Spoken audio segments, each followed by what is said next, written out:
Magandang hapon po sa inyo lahat. Andito na naman tayo para magbigay ng tulong sa ating mga residente sa isa nating mga ka-homeowners dito sa Barangay San Isidro, Montalban. Ang federation po ay 24 hours na bukas para po sa lahat ng mga residente.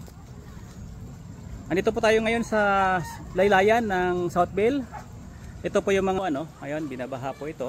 Ayan, lubog pa sila sa baha. Ito po ay dulot ng bagyong Krising. Nakita po natin na yung kabahayan, karamihan sa kabahayan po ito, talagang binabaha pa po ito. Ito po yung ilog. Ilog po ito, galing po doon sa bundok, no? Pag umapaw po ito, kasama po yung sa kabila. Talagang malalim po ang tubig. Ayan po. Ayan, hanggang doon po. Malalim po ang tubig doon. Ayan, ang bahay. Ayan.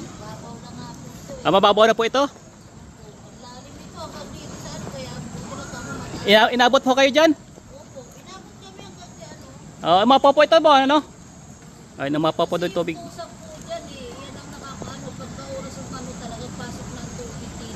Tuwing ulan po, ano? Yun. Maraming salamat po sa inyo, sa lahat ng suporta, sa lahat ng sponsor sa aming pinamamahagi na donasyon sa ngayon. Ito po ay galing sa Helping Hands Foundation o Helping Hands Children Foundation. Nanggaling po ito sa Los Angeles, California. Yan po, balik na po ako doon sa pila ng mga tao po, ano. Ayan. Ayan po yung kanilang bahay.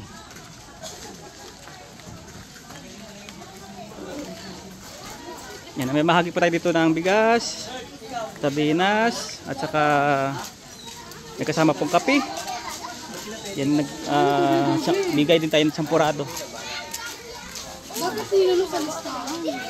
po ang pila.